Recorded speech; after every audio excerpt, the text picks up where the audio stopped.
بسم اللہ الرحمن الرحیم۔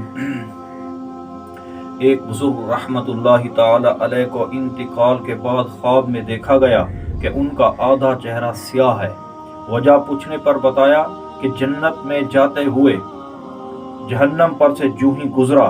ایک خوفناک سانپ برآمد ہوا اور اس نے میرے چہرے پر ایک زوردار ضرب لگاتے ہوئے کہا، تو نے فلاں دن ایک امرد کو شہوت کے ساتھ دیکھا تھا، یہ اس بد نگاہی کی سزا ہے، اگر تو زیادہ دیکھتا تو میں زیادہ سزا دیتا۔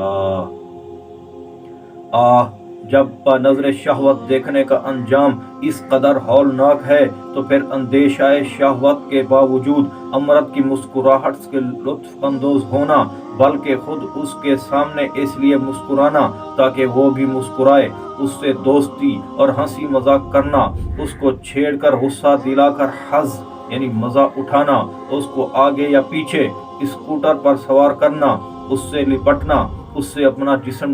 ٹکرانا، اس کا بوسہ لینا، اپنا سر، پاؤں یا کمر وغیرہ دبوانا، مرض وغیرہ میں شہوت کے باوجود اس کے ہاتھ کا سہارا لینا، اس سے تیمارداری کروانا، اس کو دیکھنے سے شہوت آتی ہو تب بھی اس کو اپنے یہاں ملازم رکھنا،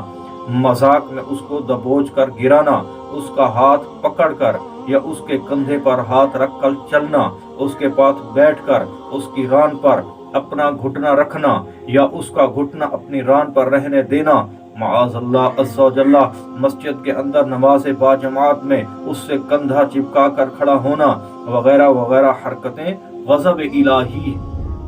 عز و جل کو کس قدر ابھارتی ہوں گی۔ جماعت میں کندھے سے کندھا مس کیا ہوا رکھنا واجب ہے۔ اگر برابر میں امرد کھڑا ہو اور کندھا ملا کر کھڑا ہونے سے شہوت آتی ہو تو وہاں سے ہٹ جائے ورنہ گناہگار ہوگا۔